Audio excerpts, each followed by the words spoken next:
Hi, this is Phil, and I'm here to tell you all about the Capes and Lunatics Patreon. Get early access to all of our interviews, including the monthly Chichester chats with writer and comic book legend DG Chichester, new episodes of classic Capes and Lunatics shows, including The Quantum Zone, This, That, or the Third, and many, many more specials, all completely uncensored. Access starts for $3 a month, full video when you pledge $5 a month. Check out the link in our show notes or go to patreon.com/capesandlunatics. Hope to see you there. This is Jam DeMatteis, and you are listening to the Capes and Lunatics podcast. In brightest day, in blackest nights, No evil shall escape my sight. but those who worship evil's might. beware my power. Green Lantern's light. Hello and welcome back to Sector 2814, the Green Lantern podcast. I am Phil. Joining me, as always, the master of the chord is. I am Will. Hey, everyone. And I should say that the spirit of redemption. That's right, kids, because tonight we're going to cover JLA, Spectre, Soul War 1 and 2.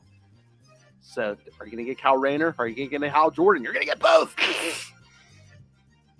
Oh, and you get some character that nobody's ever heard of called Batman. I was going to say, never fear, Ray. You got plenty of Batman this week.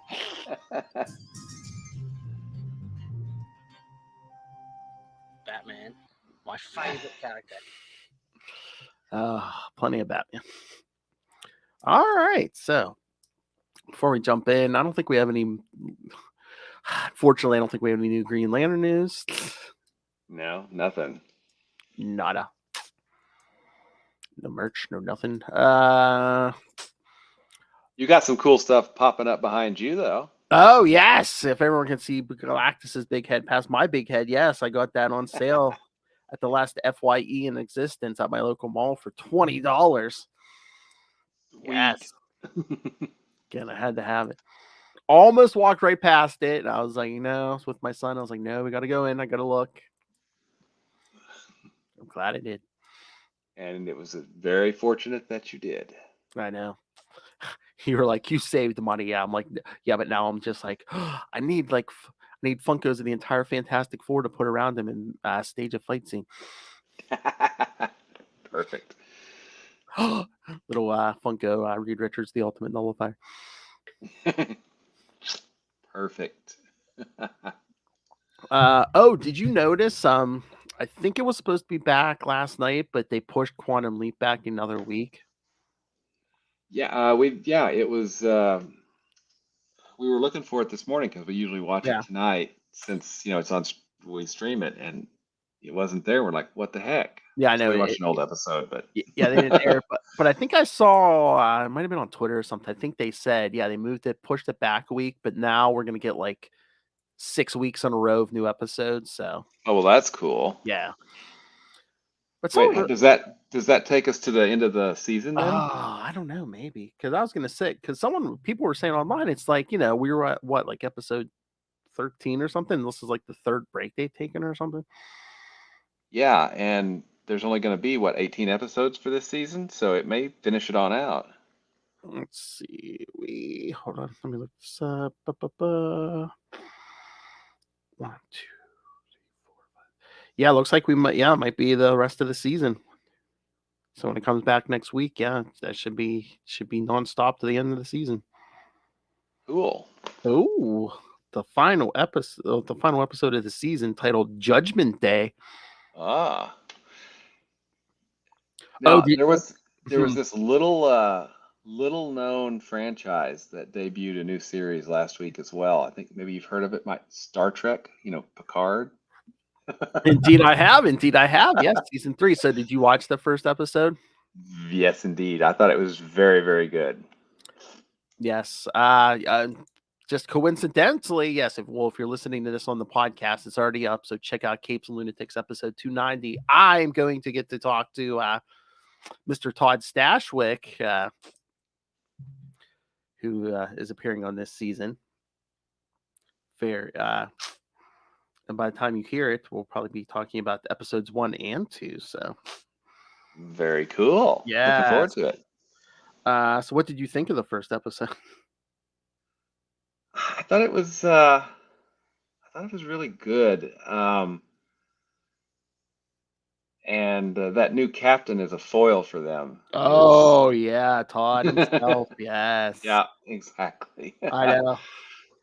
I thought that was, an interesting, things did not go the way they expected them to. And, we caught up with with the characters from last season that are going to be returning. Rafi and, we get to see Seven. But, yeah, I thought it was a really, really strong first episode. Oh yeah. Definitely. And I have a hunch, and I could be wrong because I don't know anything, but I get the feeling that they're going to structure it kind of like, maybe each episode is going to bring one of the new cast back in, one or two, slow. They're going to you're not getting everybody together immediately. I Not figure they're until gonna, then at the end we'll have everybody. Yeah. yeah. And I think that's really smart too. They're building to something. Yes. Okay, I didn't want to say it, but I forgot. But yes, Todd Stashwick is playing Captain Liam Shaw. Who's a bit of a foil for Yes. Jean-Luc and Riker. But again, I mean, I was trying to think of this. Is this going to be like a red herring where it's just like, yeah, no, he's not like an enemy, but it's just like, I mean, look at it from his perspective. This Yeah. this old admiral comes aboard, could be suffering from dementia. Yeah, let's go way off course, right? Let's leave Federation space. It's like, oh, even him, he's like, yeah, we're not going to do like you boys usually do and crash starships. Yeah. Now they did. The writers do make him come off as a little bit, biased against Borg. Mm-hmm. Because so that's Jean-Luc and Seven as well. So, but again, he's not. Yeah, He's written to be antagonistic to him, and I think he pulled it off really well. Yes.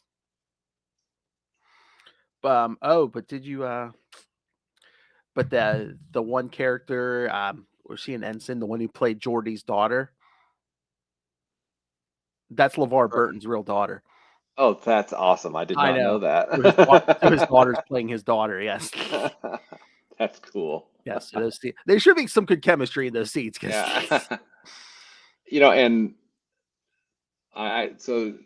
should we, the spoilers, if you don't want to know what happened in the first episode of season 3 of Picard, you should probably stop listening now because,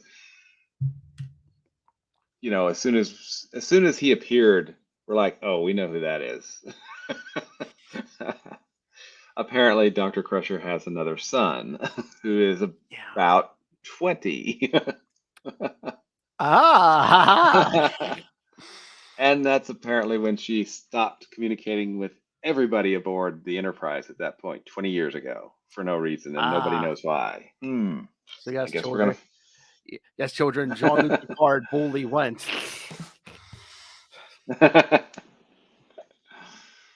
We don't know if it's Picard's son, but hey, the math works out. The math works. The math does work. She's like, I don't want him to tell this kid to shut up. Yeah, exactly. And I'm sure we're going to get an appearance by her other son. Maybe, yeah. I mean, he made a quick cameo last season, So. Exactly, yeah. So, but yeah, I'm really looking forward to it. I think it's been a really, really strong start. Oh, yeah. And him and Jonathan Frakes have, Patrick Stewart, Jonathan Frakes always had like the good back and forth. But yeah, I can't wait for them all to come in. But yeah, it's probably going to be a slow torture, like you said. It's just one at a time, bringing them in. Yep. And who's on that ship at the end? Exactly. We don't know. We'll have to wait and see. And I think, this being the final season, there's only 10 episodes. So, 9 episodes to go. And I swear, I saw a preview. I swear to God, it looked like Brent Spiner came in, and they're like, "Wait, who?" And I swear someone went Lore, even though he looks old. But I'm just like, yeah. Hey, Data, they've Data's gone on Mm-hmm. to meet his. Well, he met his maker a long time ago, but you know what I mean. And so who we know we know Brent Spiner's going to be there. We just don't know who he's going to be playing. So Yeah, because we can't. Yeah, because it's not possible that Data's memory or mind is backed up somewhere. No, of course not. yeah, I mean, don't they have backups in the future? I mean, come on. I mean, didn't they have B4 in a drawer? I mean, all you gotta do is download Data's mind into there. Come on, or lore. Yeah. Or if they find a way to put him in a human body, that's the fun. That's the end of the journey. All Just right. the opposite of Picard. Anyway. And supposedly this is their final journey. Does everyone get out alive?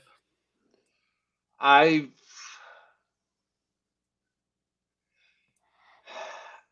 don't know. Part of me says I don't think so. Ooh. I mean, I think it maybe makes sense for one or two characters not to survive. All right, here's my thought. What if Picard doesn't make it out? Because at the beginning of the episode, he's he's like, oh, box up that painting, send it Yeah. to, did he say to Geordi or something? Yeah. So I mean, he's already like kind of distributing some of his earthly possessions. Is it just like, Yeah. oh yeah, he wanted you to have this, I think I don't think he'll make it out, and then I think another character potentially won't make it out as well. But I'm not going to mention who that is. I may mention that offline to you later, just so. Okay. I thought he was going to wait till the season's over and be like, "Yep, I knew it. I called it. I didn't say it, but I knew it." I'll tell you afterwards because okay. I mean I could certainly be wrong, and I don't want to derail the discussion further because we've got comics to talk about. Oh, he has two oversized Hal Jordan comics to talk about, kids. Oh no, I know. He wants to get that Batman talk, kids. That's right. Batman, my favorite character. Into the Dark Knight, all to do with Batman. All right, so yeah, I don't think I have big synopses for these, but that's all right. So okay, let's jump in. All right. I didn't realize we were talking so long. So I think we like Picard kids. Before you do the intro, yes. Overall, what was your take on these? I couldn't remember if I'd read these before. I had not read these before. This is interesting because I was like, was this always meant to be a 2-issue prestige format thing, or was this going to be like part of the Spectre series, do you think? I don't feel like it was going to be part of the Spectre series because these came out.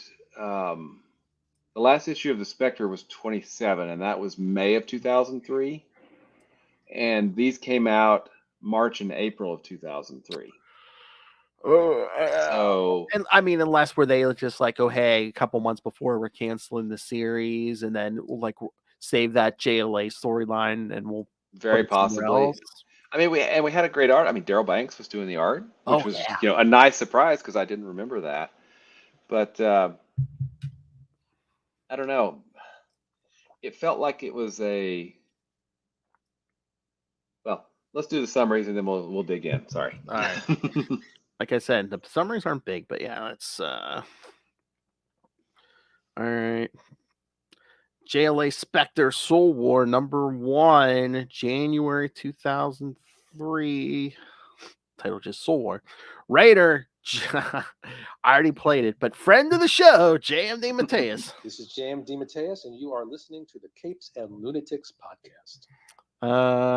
Penciler, friend of the show, Daryl Banks. Yeah. Inker, Paul Neary. Ooh, superstar inker, Paul Neary. That's awesome. Yes. Colorist Carla Feeney and Heroic Age, letterer Ken Lopez, and editors Dan Raspler and Valerie D'Orazio.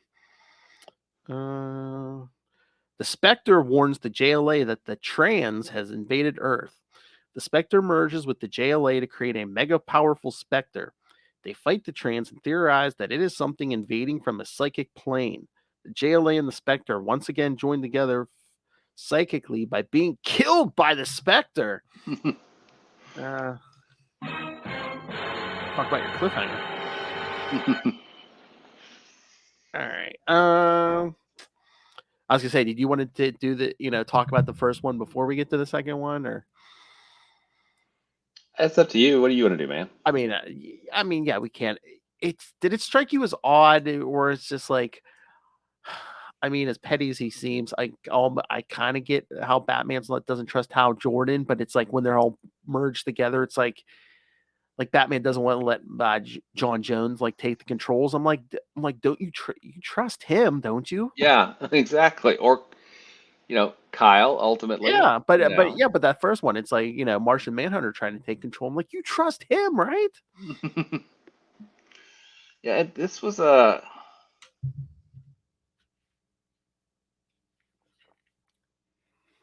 really kind of a buildup of Batman, to be Yes. even, and which And I don't know. I found a little disappointing. Yeah, most of it was just, I don't trust you, Jordan. So and don't get me wrong, I love J.M. DeMatteis's work. Oh yes, but this felt, I don't know, the threat never felt concrete. It was all, there was so much of this that happened on another plane or in another, psychically, or the soul war, or whatever you want to call it, that I don't know, it just, it didn't feel as well, and honestly, it didn't feel as strong as some of the Spectre issues either. Yeah. Well, one, do you think it's kind of like, you're trying to make the threat so big and so nebulous, especially because you are facing the Spectre and the JLA? Yeah. I mean, maybe. Well, and I think we saw this too, in the Spectre series when, he was dealing with Sinestro. The series didn't seem to hit the high notes that it had hit, when he wasn't dealing with Legacy and the, mainstream DC Universe stuff. And I feel like that's maybe pulling this down a little bit, because I really feel like the great things that worked with the Spectre had nothing, virtually nothing to do with the DC Universe, right? Yeah. The mainstream superhero universe. But the art was great. I mean, the story is good, because of course, who's writing it. But I don't know. It just, I don't feel like it was as good as some of the individual Spectre issues that we got.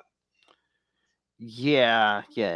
Again, is it just like, it's almost like a JLA story, but we're kind of like forcing this.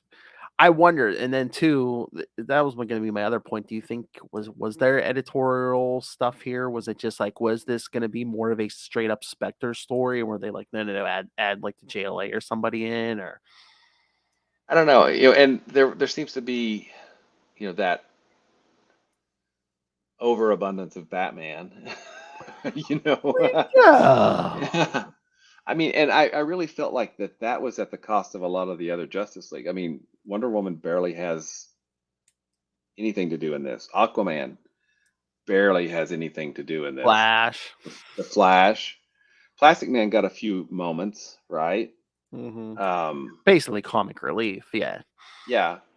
But, it was Hal, Superman, Hal and Batman were the big ones, I'd say. Yeah. After those two, Superman and Martian Manhunter? Yeah. Because Cal doesn't even get a lot except for that one point where, he's in charge, but then it's the Batman show after that. So I don't know. And I feel like that is, well, one, by the end, and correct me if I'm wrong, it feels like that the relationship between Batman and Hal has been repaired, Yes. right? Which is not what we see the next time we see them again. Yeah, well, Rebirth, yeah, different Yes. writer, and like I said, Mhm. I think in Rebirth, which we'll get to, Batman's basically like, I think Batman's used as the plot device where, oh hey, not everyone's gonna forgive Hal so easily and Yeah. forgive and forget. Yeah.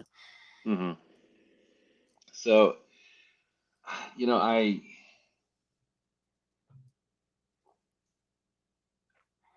the trans, existing outside of time, and there's a point where they've already won, but all Oh, time at is the the end, same to yeah. them, and they have to be on their guard. I mean, I But meanwhile, we've never seen them again. I don't. exactly. um, one of the things that this did bring to mind a little bit was JLA Heaven's Ladder by Yeah. Mark Waid and Brian Hitch to me, which I think has some similar themes about, the Justice League coming together. Now, it obviously dealt with in very different ways. I just some of the metaphysical stuff I think just fell a little bit flat for me. I mean, Yeah. obviously, it's still a really good story, but um, Okay, we here's a question. Do you Mhm, think this story would have been better, especially the trans, if mhm. this had been a straight up Spectre story, no JLA? You'd have more same page count, you have more room to flesh out the trans and what it is and the threat it poses, I and think it would have been dealt with a lot differently. if it was more a one-on-one, just them and Hal versus Hal. Yeah, but I mean, part of the overarching theme was them coming together and inspiring humanity to come together and Yeah, be true. better than the trans. So, which is a very unfortunate name for bad guys, by the way. True, true, true, true. um, I don't know. The art was beautiful. The Oh, story was good. It's just, you know, I I feel like the quality of the Spectre series itself was so high, and this, while good, didn't meet that really high level of quality that we came to expect from that series. So it's I don't know a lot of and maybe I think it boils down to the Justice League is more a forget the Spectre for a second, is more a science fiction type concept. The heroes, even though Princess Diana is, from Paradise Island yeah, and yeah, all yeah. those, they punch robots and stop invasions and do science fictiony things, right? Aquaman lives underwater, and the Martian Manhunter's an alien from Mars, and Batman is Batman, right? I really I struggle with that concept merging with what the Spectre is, sorry, was at that time, being very not science fiction, being a lot more metaphysical, being, so different than, a traditional superhero comic. Yeah, do you? I mean, is it just the mixing of the Spectre's metaphysical? Yeah, like you're saying, the Spectre's metaphysical and the JLA more science fiction. Is that the Yeah, it feels, clashing genres? I think it clashes a little bit for me, but again, DeMatteis pulls it off. Oh yeah, yeah, yeah, yeah. It's a really good story, but um, it There doesn't, wasn't a lot for like you were saying. There isn't a lot for a lot of these characters to do, yeah, especially when and Batman's hogging the spotlight. yeah, and there was really no lead up to this, Mhm. outside of this title, and there's really no repercussions No, no, no. from this title. So it's just this kind of weird little island all its own that it probably hasn't been referred to in a story, you know, since. So Yeah, it's a little disappointing, which, and that disappoints me about the Spectre series as well, because, so much of that has been, just outright ignored, um, from a continuity standpoint and just character Yeah. development and all that. So, I mean, this is like I said, the art. Daryl Banks does a great job, and Paul Neary makes him look Oh yeah. absolutely fabulous. It looks beautiful. Yeah, yeah, yeah. And the colors are awesome. Yeah. I mean, it's a beautiful book, and it's a really good story. That's what I'm wondering too. Was this always a prestige format? Like I was saying, 2 issues, or was it supposed to be like 5 or 6 issue things somewhat in someone's book, JLA, Spectre? Because I mean, it does happen. Because I know when I talked to Ron Friends, there. Hmm. I don't know if you ever read it, or like there's the Spider-Man, the 2 issue Amazing Spider-Man in the '80s where he like fights Fire Lord. Oh yeah. Hmm. That 2 issues that was supposed to be one story in an annual Oh, originally. okay. Now No, it's 2 it issues. happened. So that's what I'm saying. Was Yeah. this supposed to be many Well, more issues regular issues spread out somewhere? Or if you look at it though, is there a midpoint in the first issue where would a natural break would be? And I don't know that there is. yeah, but it's JMD Mateus. I don't see him just Yeah. throwing it into Throw it the together. different He would have format. fixed it. So yeah. He'd be polishing it up Yeah. Hmm. the rough edges, and yeah, Hmm. yeah. I don't know. That's a good question.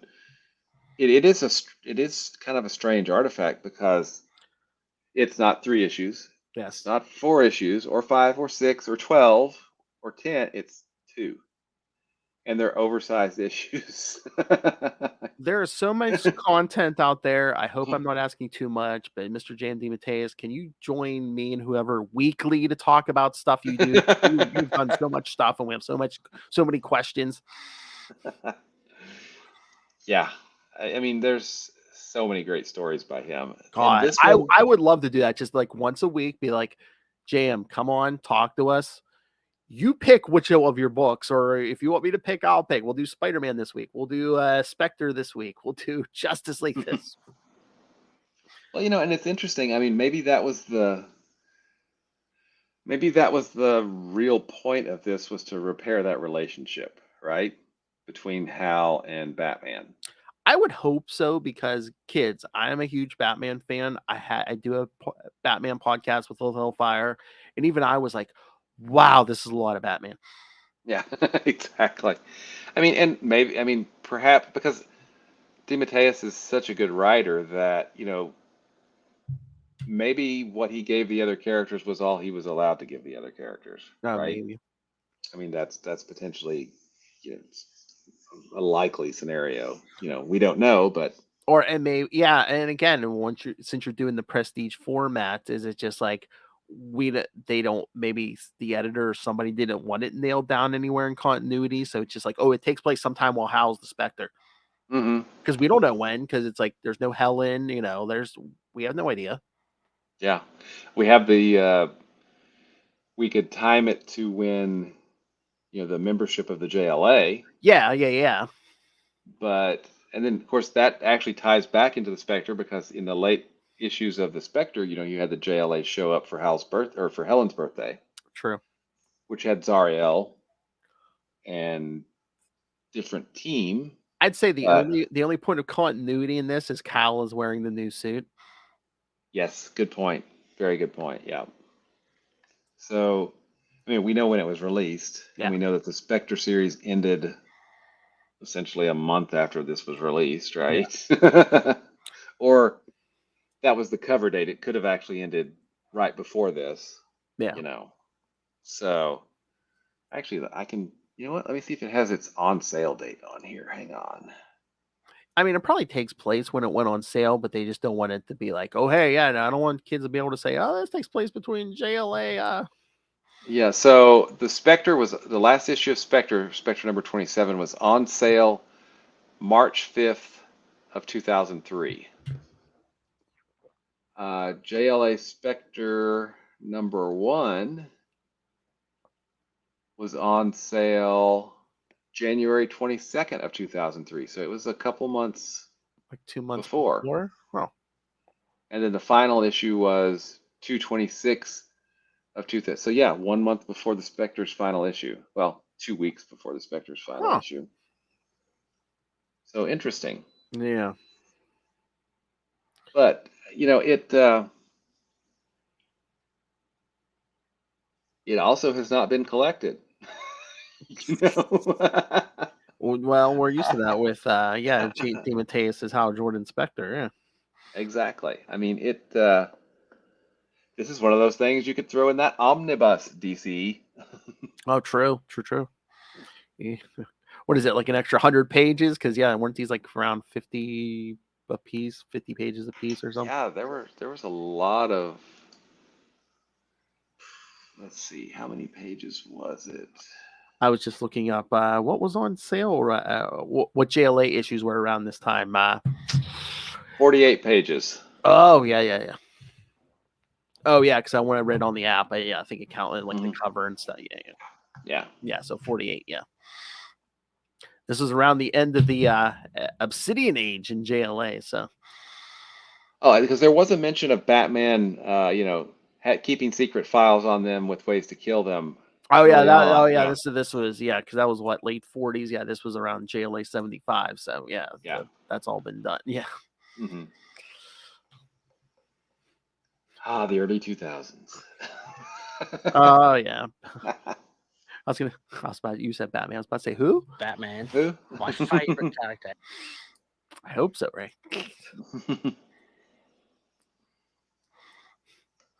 Again, the Frank Miller effect, man. Batman has just gotten more paranoid as time's gone on. Well, I don't think we got that, and I'll be honest. Excuse me.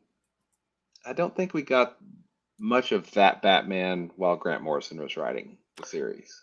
No, yeah, he was more, I mean, he wasn't paranoid. He was just more unprepared for anything, Mm-hmm. Yeah. Bat God. Exactly. More Bat God, not Bat Dick. Yeah. Yeah. Absolutely. Oh, should I do the synopsis for the second issue? Let's roll into that, man. Why not? All right. All right. So JLA Spectre Soul War #2, February 2003. Same team. All right. The now dead JLA passes through the imaginal realm, the collective consciousness of humankind, in an attempt to fight the trans. There they find that the trans has taken over the imaginal realm and is now the imaginal realm itself. Thanks to humanity's thoughts towards the superheroes, the JLA wins, but then they disappear. A trans-controlled Rachel DiCarlo has unplugged the machines sustaining the JLA's bodies. In a selfless act, the Spectre sacrifices himself to revive the JLA and becomes stuck in a non-dimension. Luckily, with the trans defeated, a now free Rachel DiCarlo was able to focus the JLA's psychic energy and bring the Spectre back. Which we got a nice recreation of the first JLA JSA. Yeah. With the crystal ball. Yeah. Was that number 23, I think, of Justice League? Something like that. It was 20 something. Yeah. I did notice that, and I was like, "Oh, I see what you did there." Yeah, I saw what you did there. I Clever. Very I wonder clever. if J.M. DeMatteis came up with that, or was that Daryl Banks? Let's do this. Yeah, it's cool. It's cool. Oh yeah. Oh yeah, but what did you think about the trans taking it, like using the psychics and? I thought that was interesting, but we never really see. It really nothing really gets done with it except for when she unplugs those machines. Yeah, I mean, and we see that she's all right, but then there's 5 others of them that were floating around the Earth. That then are they dead now? I mean, what happened to them? We don't know what happened to them. Yeah. Batman and Hal shake hands. So yes. What did you think when they're trapped in like their own little dream worlds and Hal's like back in the plane? No before Green Lanterns and all that, and he's just just flying, being a jet jockey, right? But I mean, and we only really got to see glimpses of one panel of Aquaman, one panel of Superman on Krypton, We didn't really get to see a lot of those things for each of the JLA. It was Yeah. just kind of some quick things. I don't know, the few times we actually did get Aquaman speaking, he was kind of in Batman's camp. He's like, yeah, I don't know if we're gonna trust this Hal Jordan. Yeah, he's cranky, Oh looking yeah, at he's Aquaman. full camp every day with Aquaman. Yeah, Yeah.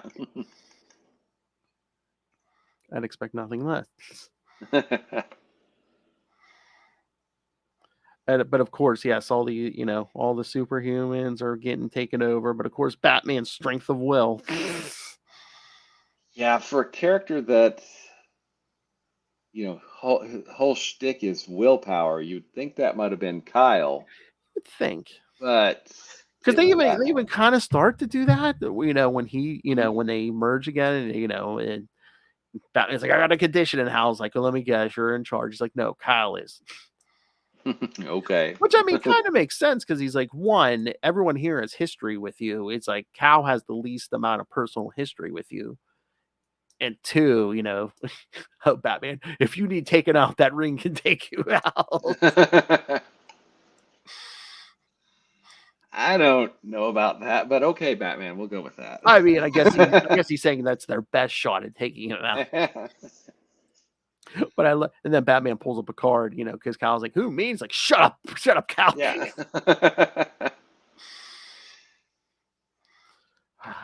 How can you support this man, Ray? Into the Dark Knight, all to do with Batman. I love Batman. But yeah, most of the second issue takes place in the Imaginal. Yeah. Mm-hmm.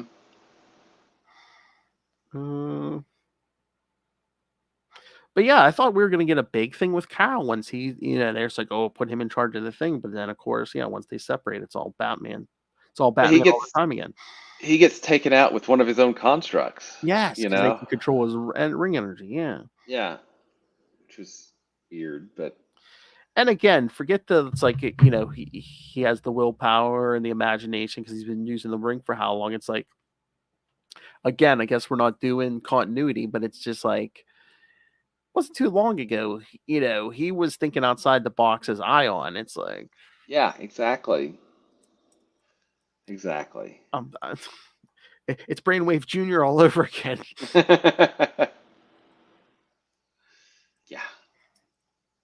Yeah. And this could have been written this could have been written before that story finished, right? True. So, it's hard to say ultimately. Yeah. But yeah, this is an interesting read from that era. But again, I think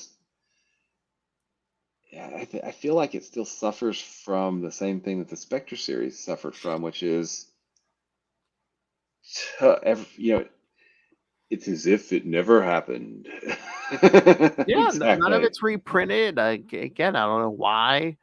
Mhm. And again, I have no proof of this, but all this just smacks of like editorial crap to me because it's just even the Spectre's own series. Why wouldn't you promote that in Green Lantern's book or hell, an ad every month? It's like, hey, go check out the old Green Lantern in this series. Yeah, I don't know. It's in that one Spectre issue we covered. What was that last week when the JLA comes for Helen's birthday? Why isn't Cal there? Yeah, that's a really good point. Or John Stewart? Yep. I don't know. I mean, was that a thing where like, oh no, we don't want Green Lanterns in his book? It's why? Don't cross the streams. Yeah. That just boggles my mind. Wouldn't that help sales? I would.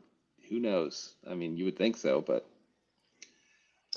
but that's this series right here is pretty much it for the Spectre until Rebirth, right? Oh no, there's a JSA. Is there a There's that JSA? JSA that we're gonna do. Yeah, I think that's like Okay. that might be the week before Rebirth. Let me double check that. But I think it might be like the week before Rebirth. But Gotcha. yeah, pretty much until the week before Rebirth. Yeah, that's it for the Spectre. So that's the thing. Was it just like were we just kind of putting the Spectre on hold because sales weren't there? And again, if sales aren't there, it's because they didn't promote the damn thing. Because it was a great book. Again, It really but was. after like the first couple issues, I don't remember them. I didn't know if the Spectre book was still going or not. I don't remember hearing about these 2 issues, Mhm. and I was reading JLA. At the time, yeah. So I don't think they really promoted this because I was reading JLA month to month, and I don't remember hearing about this. I don't know. Unless they just weren't promoting anything really good at that point. I don't know. Watch, they were probably promoting Batman, who doesn't need promotion.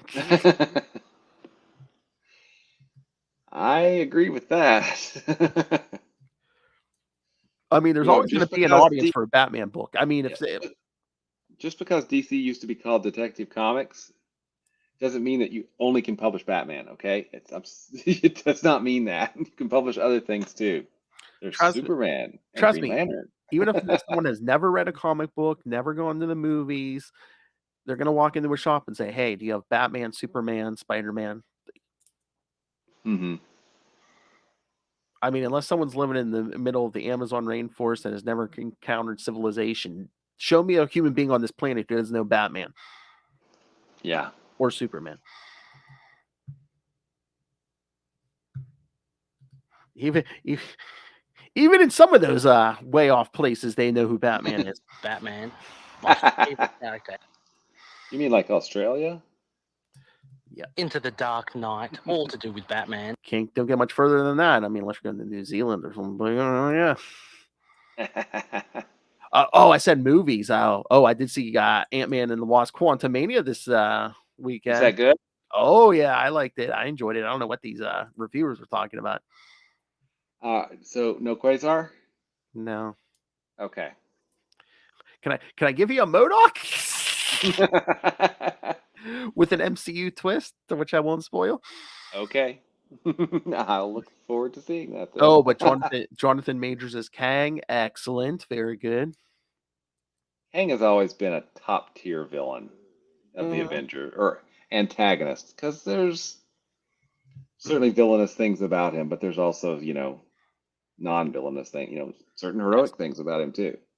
And it's an MCU movie, so I'm sure I'll tell you stay for the mid-credit and after-credit scenes. Excellent. I mean, they are making their moves, I assume, toward a Young Avengers. We've already got potentially a Stature, potentially the twins. Yeah, Scarlet Witch's twins. Yeah. Kate Bishop. Kate Bishop is there.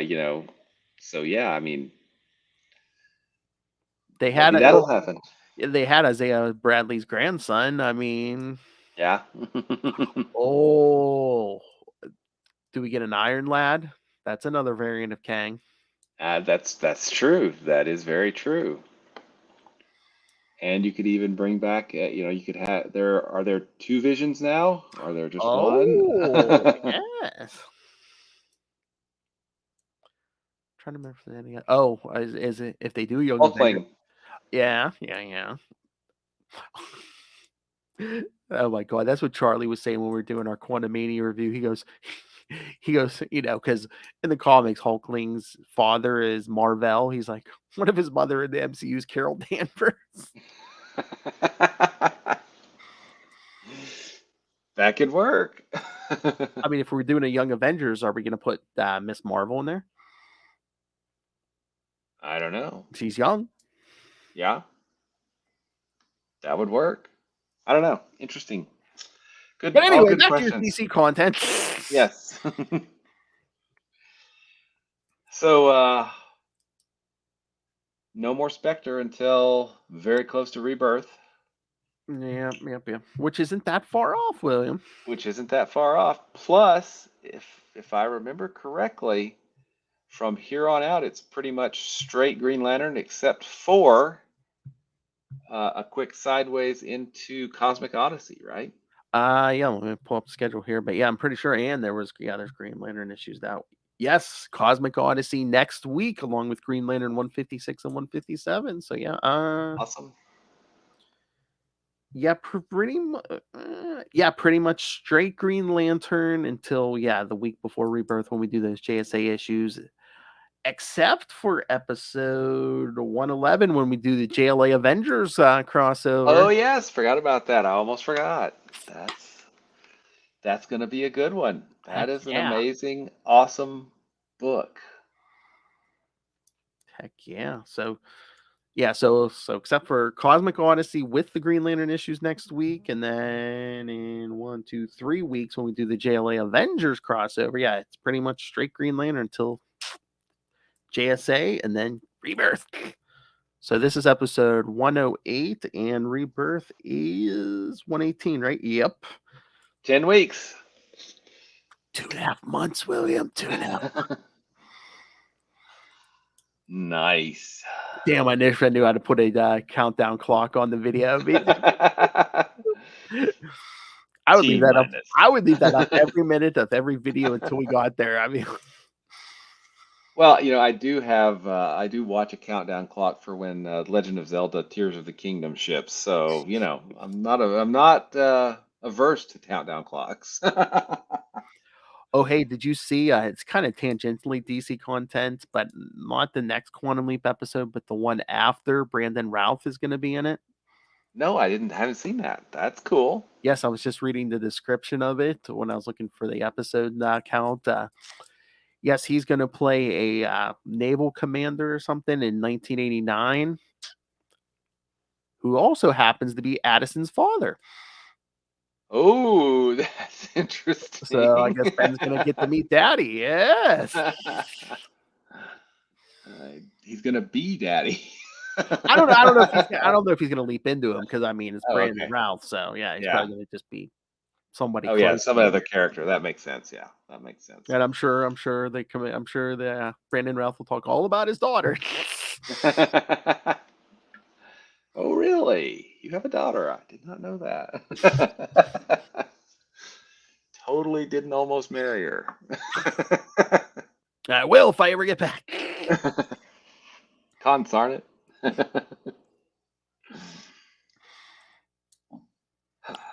Oh my god, I saw the funniest meme because I was just thinking, what are we on NBC now? Quantum Leap, Night Court. It's no, it's one of those Dr. Manhattan memes. It's like because did you see it's 1989. I'm watching Michael Keaton as Batman and Indiana Jones fight Nazis. It is 2023. I'm watching Michael Keaton as Batman and Indiana Jones fighting Nazis. Hey, always punch Nazis. Always.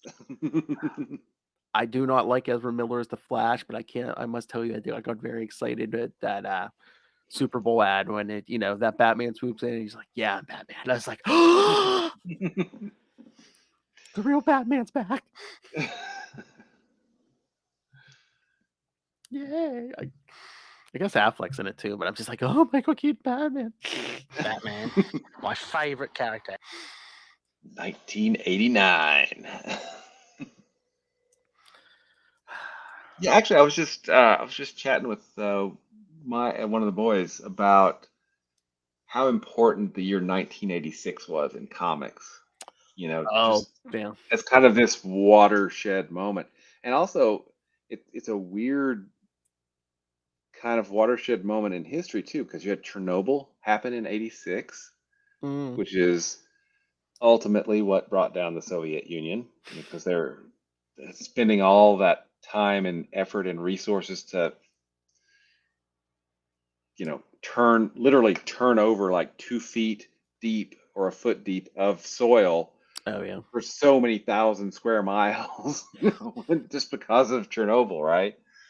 But yeah, it's 86 is Oh yeah, it's a definite point that is line in the sand. Dark Knight Returns, Watchmen, yeah, Crisis. Crisis, yeah, You have Mouse, winning the Pulitzer, I think, in '86. yeah. There's just so much stuff that comes out of that, because that's collected editions. That's those those didn't happen before '86, right? um, But just the stories like those, and even like Alan Moore's "Whatever Happened to the Man of Tomorrow," it's like the definitive line between like the Silver Age and and whatever came next. Yeah. yes, Hmm. just like it probably like. Would you say the line between the Golden Age and the Silver Age was Showcase #4 with the first appearance of Barry Allen? You know, there's, that's a good place to start the Silver Age, but that's so early, Yeah, because that's what 1958, I think. I think it's even early. I think it's like 56 or 57. something. Yeah, Yeah. And then we get an appearance, Hal appears in is it 59, 59, 58, I think, 59? in Yeah. Showcase 22. So there's the Silver Age has this kind of slow build, slow burn beginning, I feel like. And the end of the Golden Age is kind of nebulous. Some people put it at the end of the Justice League's run in All Star Comics when it became All Star Western. You know, and some people say, well, no, it actually ended earlier. That was just the last gasp.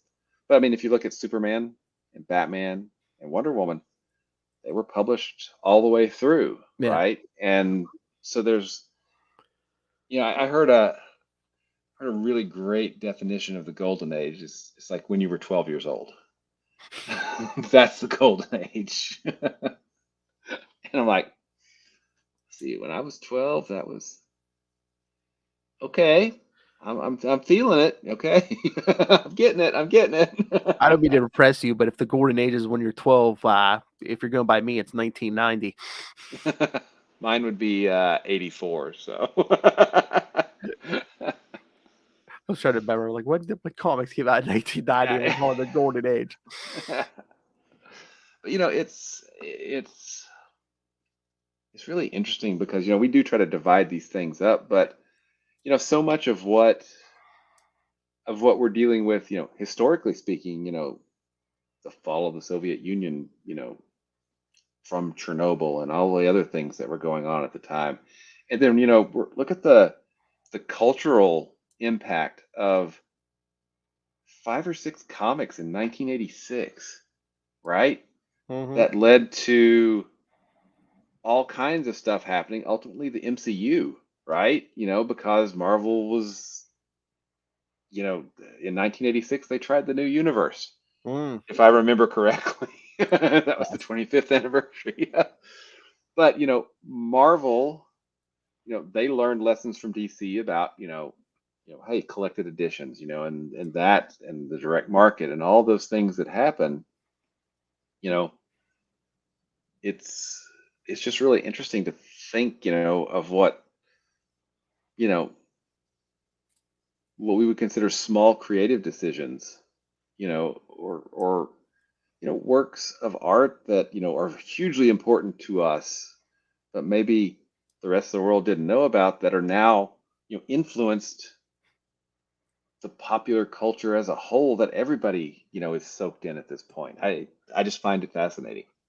Why do I feel like we need to like do an episode somewhere where we just talk about this stuff? It's like when do you think the Silver Age started? When do you think?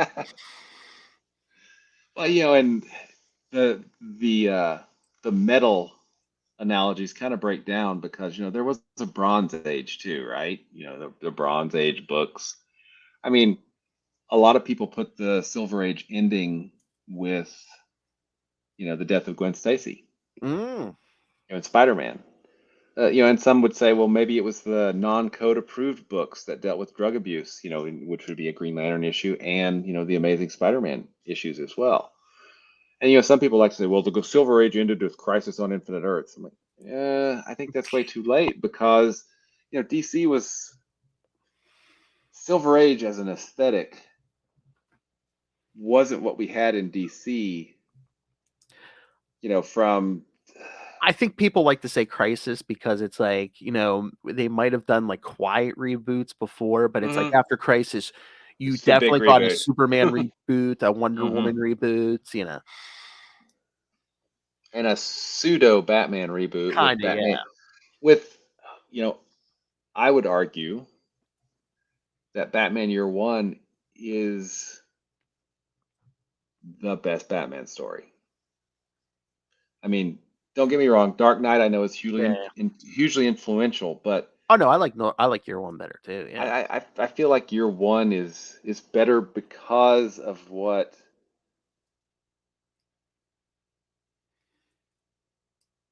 the artist brings, and I cannot remember his name right now because I'm an idiot. What is his name? Oh, Mazzucchelli.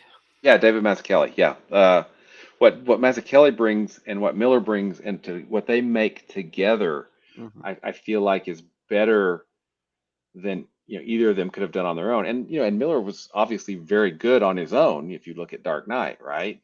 Yeah. But then there's All-Star Batman and Robin that Miller did. Well, that's what I So- said. I mean, that thing the more he goes, the further he gets off the rails because it's like Dark Knight Returns, Batman Year One, even like Daredevil Born Again. He's fine, but once you get those sequels to Dark Knight Returns, it's like, and then All Star Batman and Robin, it's just like, Oh yeah. But he's still got a pretty oh yeah, the Daredevil work, an Oh, yeah. amazing catalog of work that he's produced, for decades now. And that's not been without some misfires, I would Yeah. say. But yeah, I like Year One better. It's very grounded. It's very Mhm. real. Mhm. Dark Knight Returns is basically like him at the end of his career. It's basically like, it's gonna be a good way to die. Let's make a lot of noise, and Yeah, but it was it was groundbreaking, because he had done, Miller had done Ronin, which was very experimental, that DC had published right before Dark Knight. And a lot of the Japanese influences, the manga influences, you can see them in Ronin, and you can see what he does with you can also see them in his Daredevil work. Yeah. But you can see what he takes and does, with that in Dark Knight Returns. It's and Alan Moore writes the foreword to Dark Knight Returns in the collected edition, which is pretty awesome too. So, I mean, there are so many. I mean, Alan Moore is a genius. He just is a genius. And what he's able to do in the comics medium is just spectacular. And I always talk about this. I've probably mentioned it on the show before, but Alan Moore's, ABC Comics was him trying to get away from a lot of that darkness that Watchmen and even to a certain extent The Killing Joke. The Killing Joke kind of inspired. So you have Tom Strong, you have the Top 10, which was an amazing series, with Gene Hall on art. Tom Strong had Chris Sprouse on art, which was wonderful. You had Tomorrow Stories, which 8-page or more short stories, kind of in an anthology type thing. But then you had Promethea with J.H. Williams III on art. And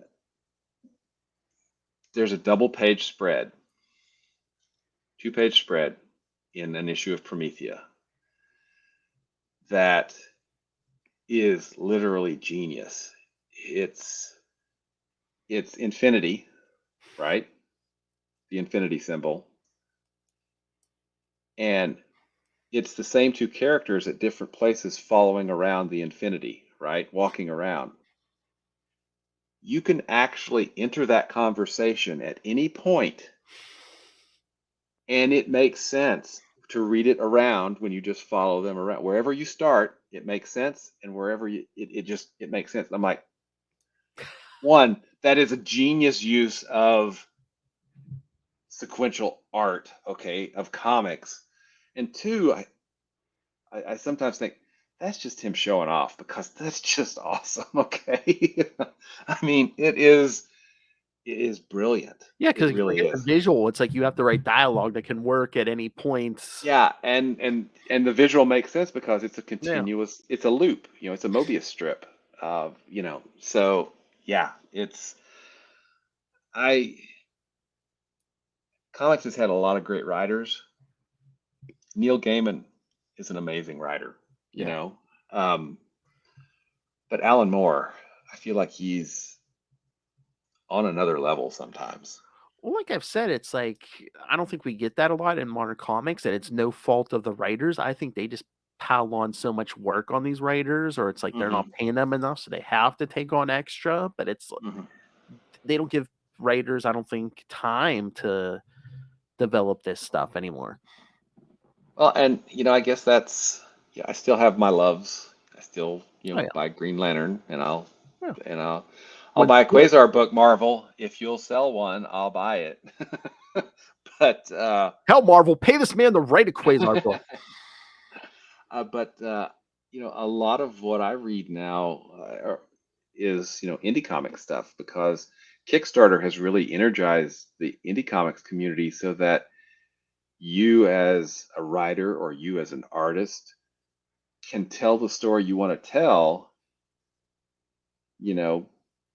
without, being subject to, it's got to be a monthly book. Well, it doesn't have to be a monthly book. Do a Kickstarter when you have an issue ready, and I really feel like Kickstarter and crowdfunding in general is just kind of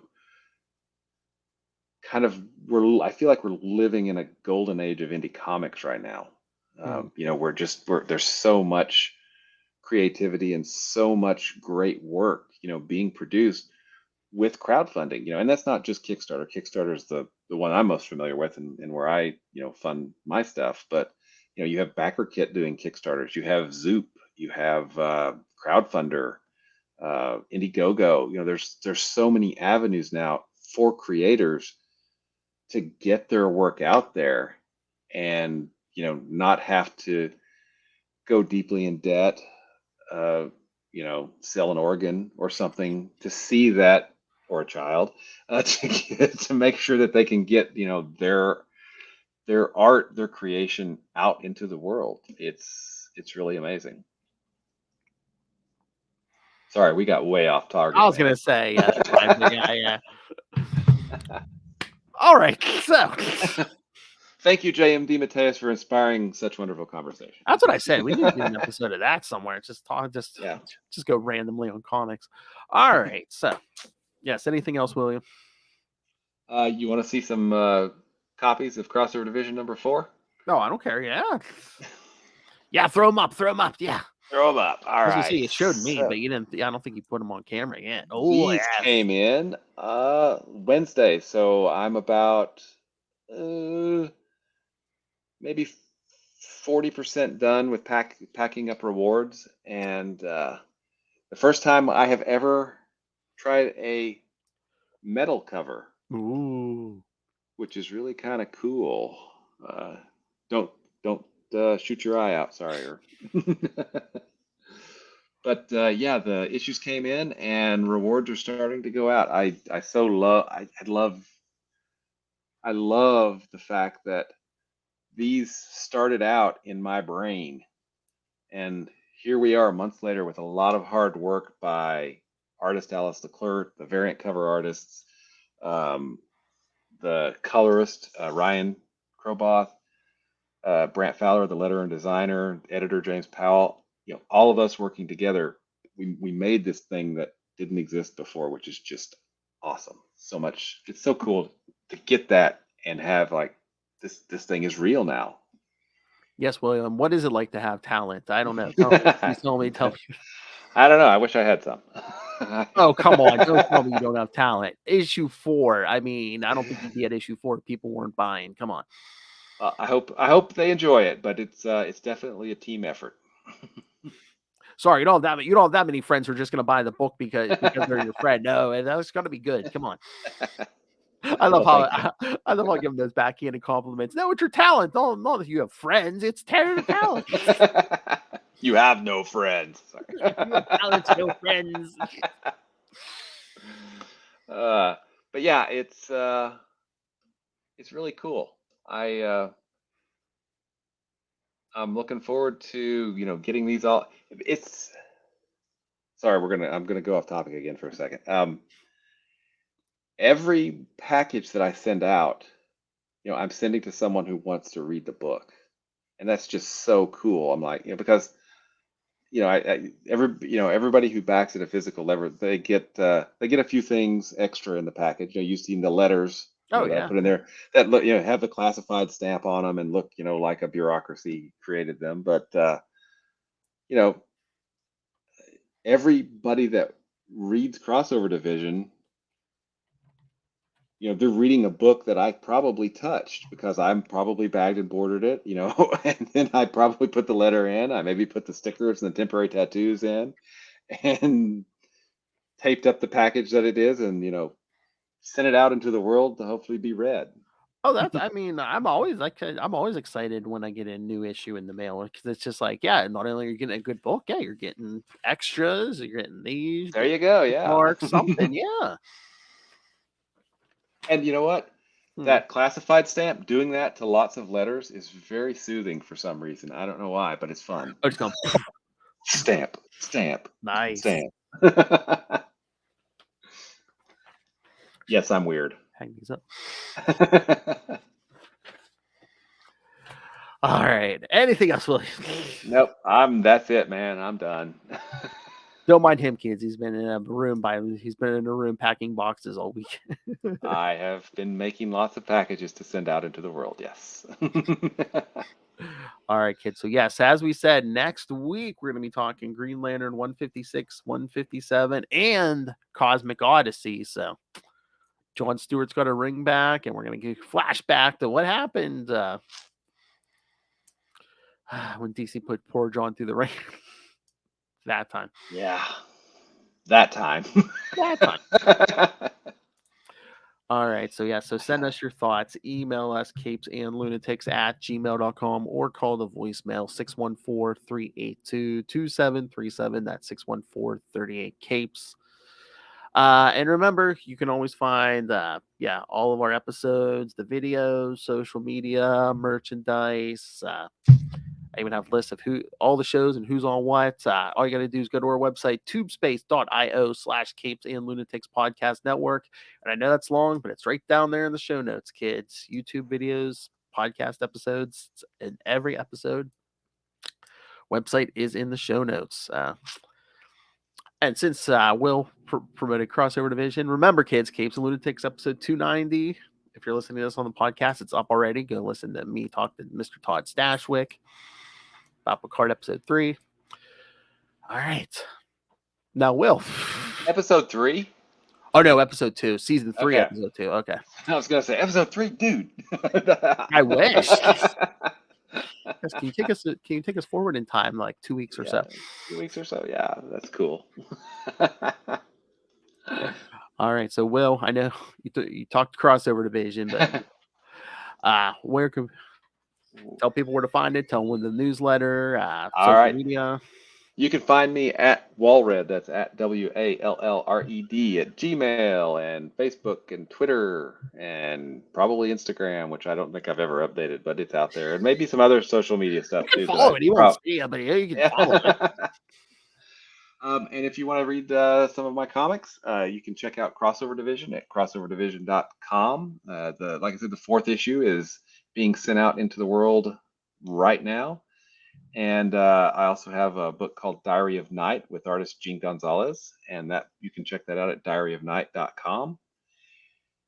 And Phil is not the only awesome podcaster that I annoy on a weekly basis. I team up with the writer Kevin Joseph of Tart, and what we do is we talk to Kickstarter creators every week who have live campaigns. That's a podcast called Explain Yourself, and it's like I said, we bring a lot of creators on to see what crowdfunding campaigns they've got going on, and why you should take a look at them. And finally, you obviously have great taste because you're here listening to us, which means you surely love Quasar, and as we all do. And if you want to find out more about Quasar, you can do that at the Quantum Zone, quantumzone.org. I'll put it in my navel. And kids, if you subscribe to our Patreon in March, Ray was very interested in this. Yes, we will be doing another episode of the Quantum Zone at the end of March. So, yes, subscribe to the Patreon. And again, Nice. not only just me and Will, yes, we're pulling Matt Kona out of retirement. So, Nice. It's been a the while. entire team is going to be back, yes, for a Quantum Zone only on Patreon. So, At 108 episodes, we have been doing this for 2 years and 4 weeks. ooh, math. That's cool. I Very know. cool. This and then, yeah, and then the Quantum Zone. It doesn't seem as years and years that we've been doing this, but Yep. And I think we've got a little special surprise that we're just going to leave as a special surprise for the final issues of Kyle's run. We've got a little surprise that we're cooking up oh, yes, yes, yes, yes. before we jump into Rebirth. Oh, that's right. That's right. I am God. That's right. That's the surprise. He is gone. All right. Yeah, again, thank you for joining us. Next week, Green Lantern 156, 157, and Cosmic Odyssey, which I believe is 4 issues, right? Yeah. Mm-hmm. Yes. So, plenty. Oversized issues. Too. Oh, that's right. Yes. So plenty to talk about next week, kid. We should be able to stay on topic next week, kid. I don't know. Maybe. It's Sean Stewart. Yeah, it is. Ooh, lots of John Stewart next week. Yes.